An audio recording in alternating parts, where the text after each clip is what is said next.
Welcome to the Back in Time podcast with Kyle and JD, where every week we jump into our DeLorean, cruise to 88 miles per hour, and travel back in time to review our favorite films. Every week we talk about current cinema, the latest trailers, and we pick a new favorite film every single episode. But I need a nuclear reaction to generate the 1.21 gigawatts of electricity. 1.21 gigawatts! Don't say that! Never say that! Goonies never say die! We're the best, we're the beautiful, we're the only Ghostbusters. Now, here's your host, Kyle Autry, and his co-host, JD. Welcome back to the Back in Time podcast. I am your host, Kyle Autry, joined as always by my co-host, JD. JD, how are you today? Quack, quack, quack, mother effer. Yeah, ready to discuss some D2 Mighty Ducks.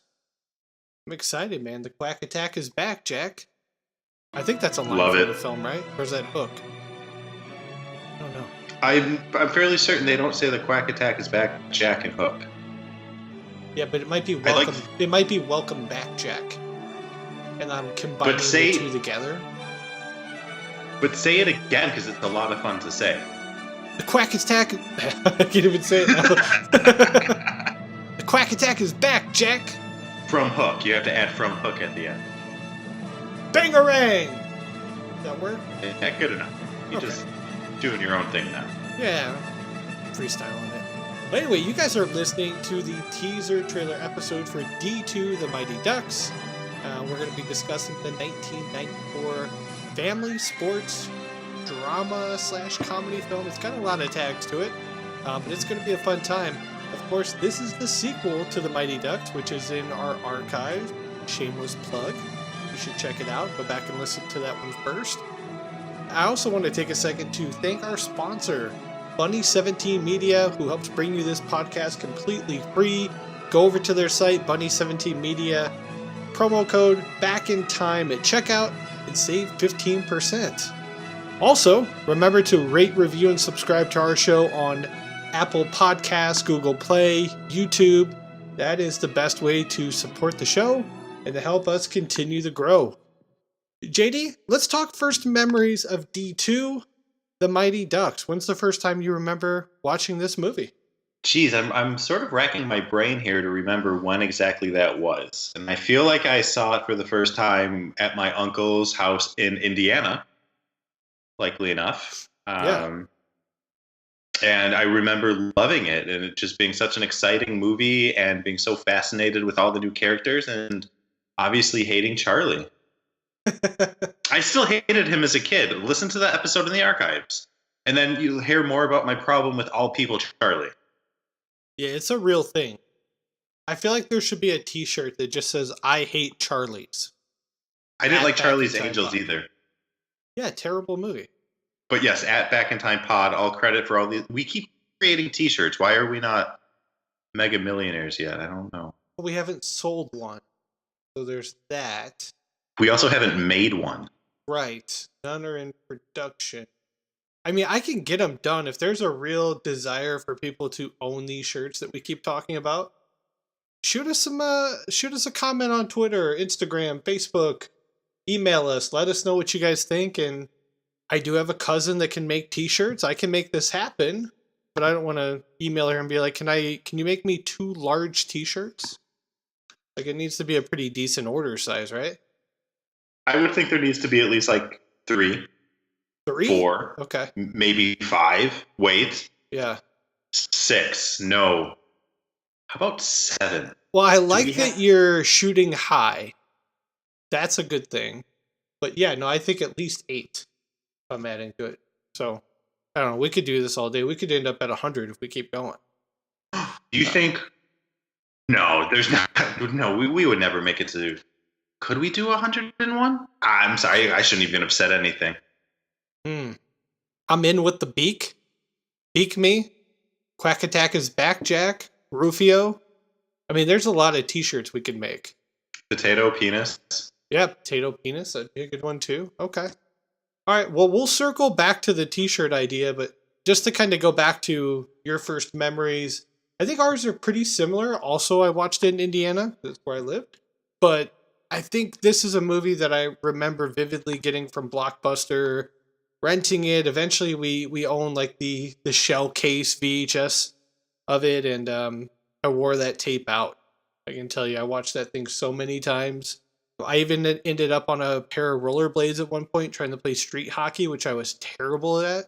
I would just scrape up my knees and elbows, and I'm like, well, I'm awful at this. For sure, go back to football. And that's what I did.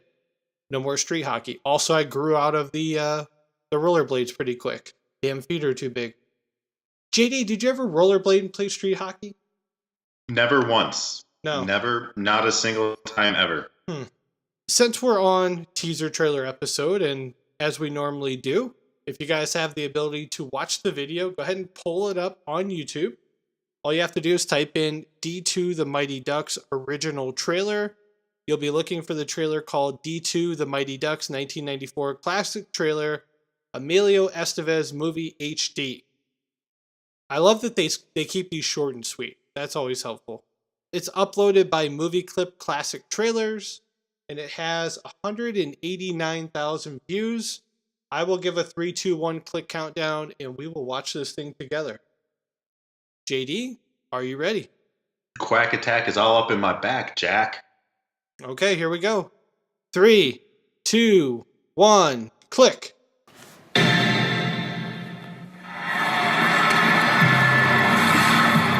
The only thing tougher than turning losers into champions is doing it twice.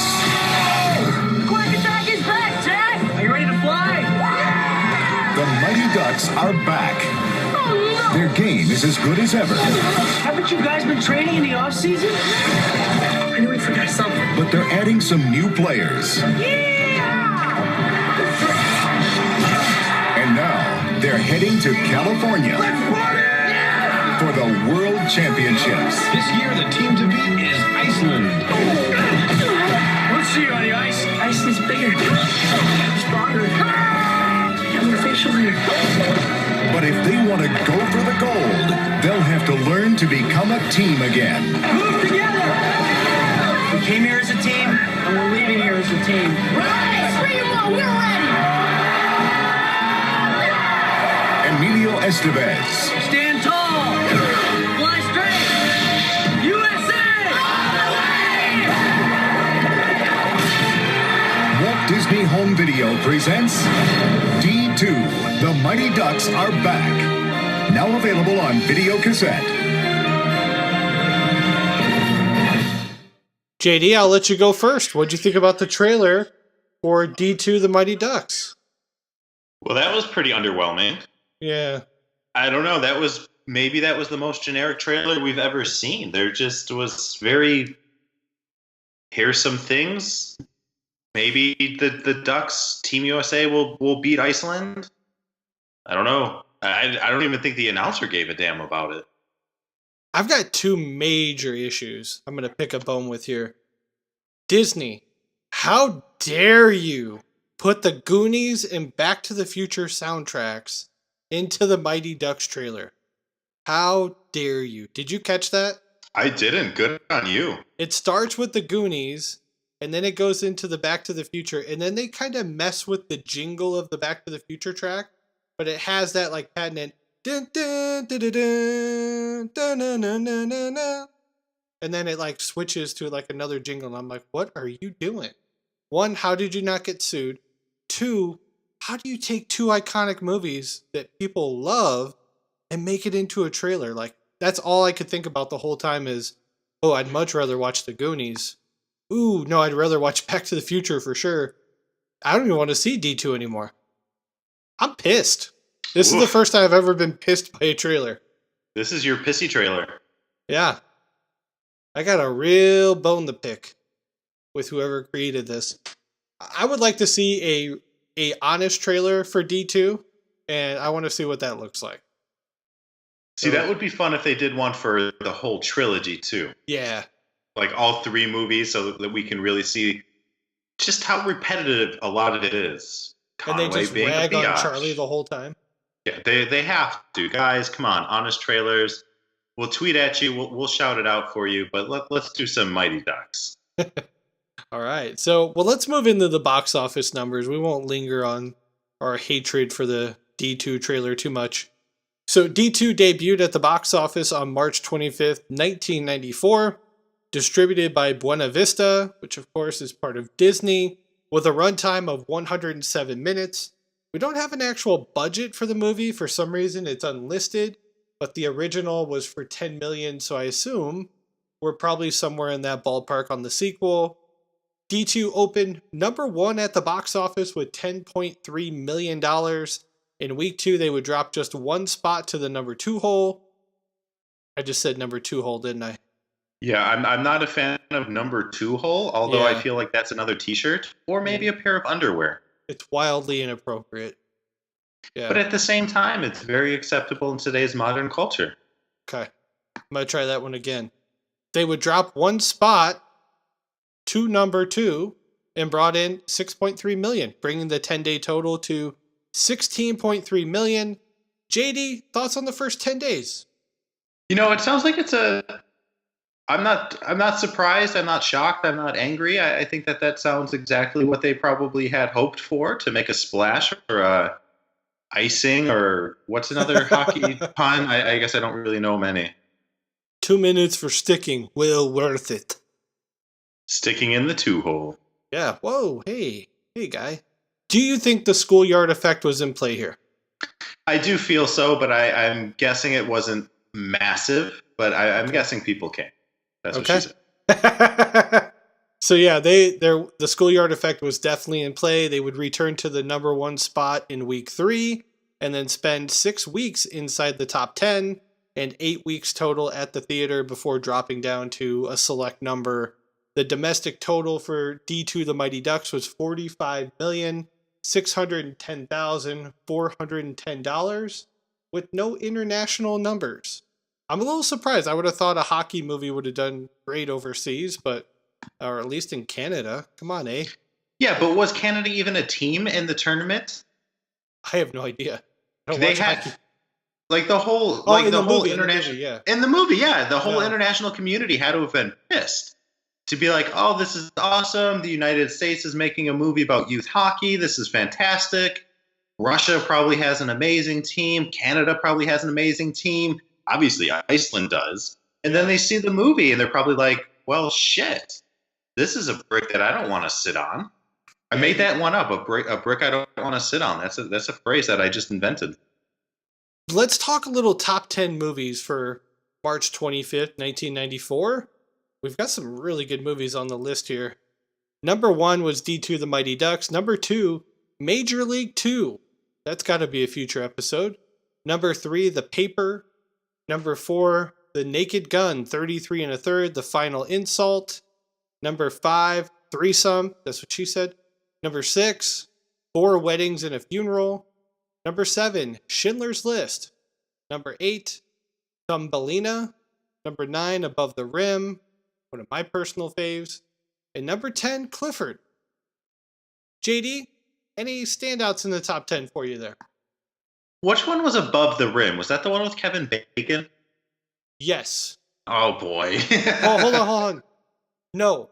Above the Rim is with Tupac. You're thinking of Kevin Bacon was The Air Up There. The Air Up There. Why are they Yes. so familiar? God, I love The Air Up Why There.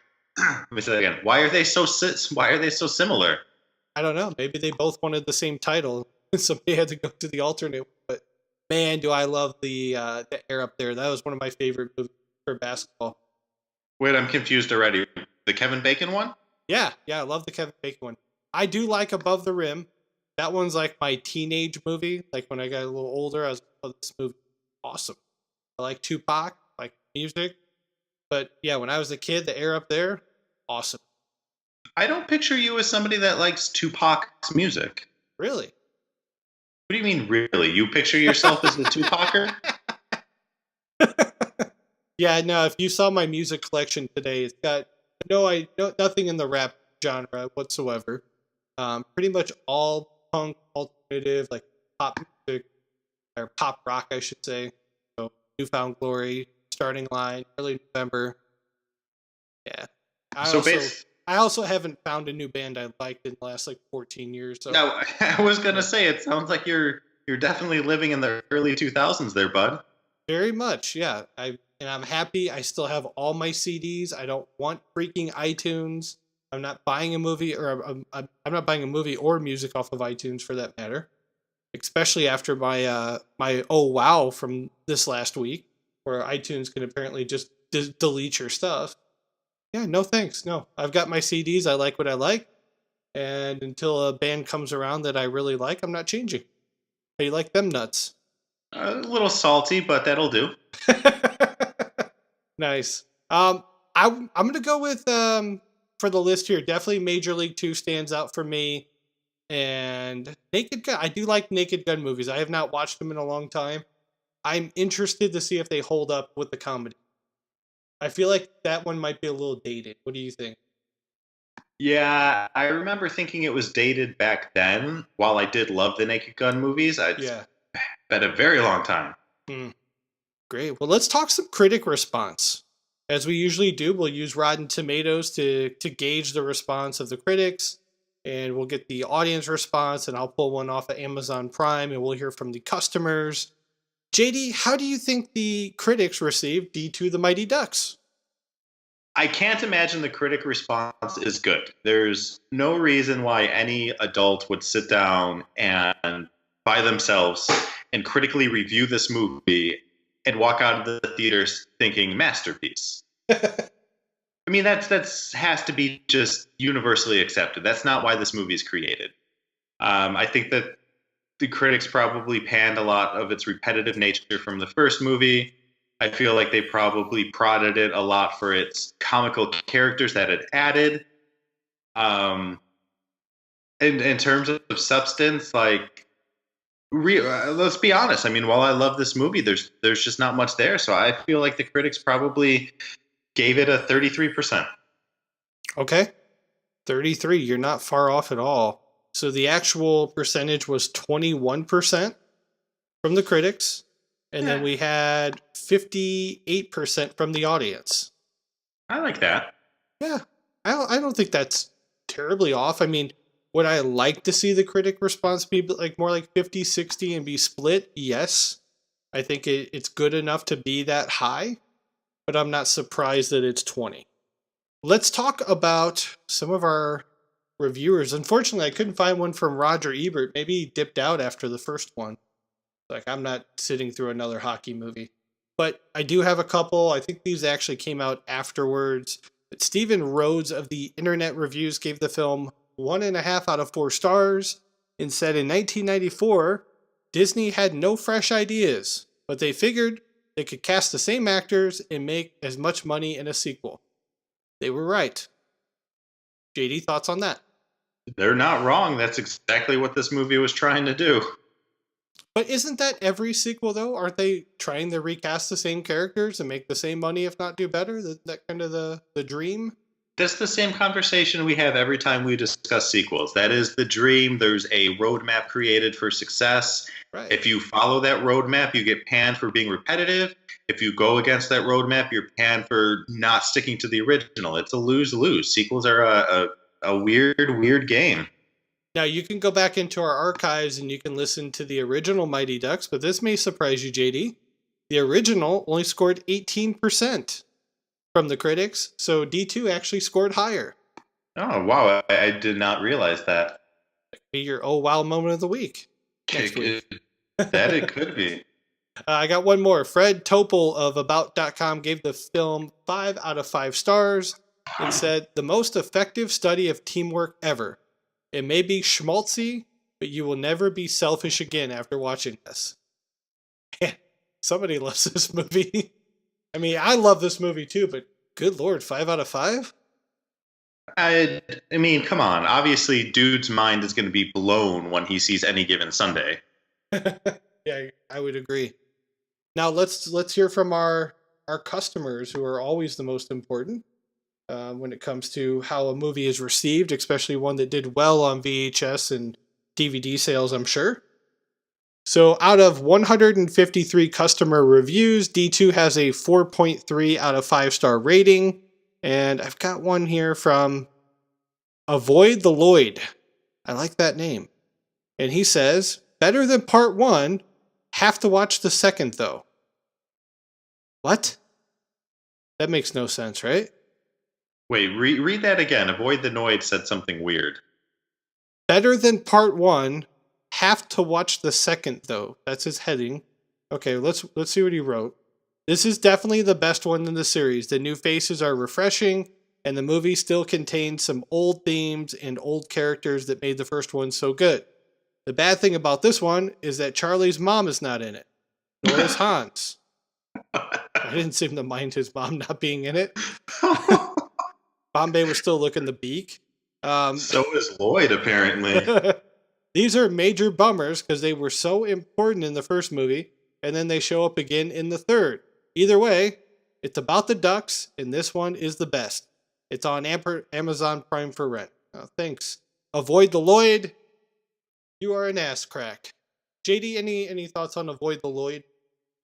Yeah, I mean, I don't know. He just sort of spun his wheels there without really saying much, and for whatever reason, you decided to go based on his review. Yeah. Probably hundreds that you could have picked from, and you failed us miserably. Yes. Avoid the Kyle. No more Kyle.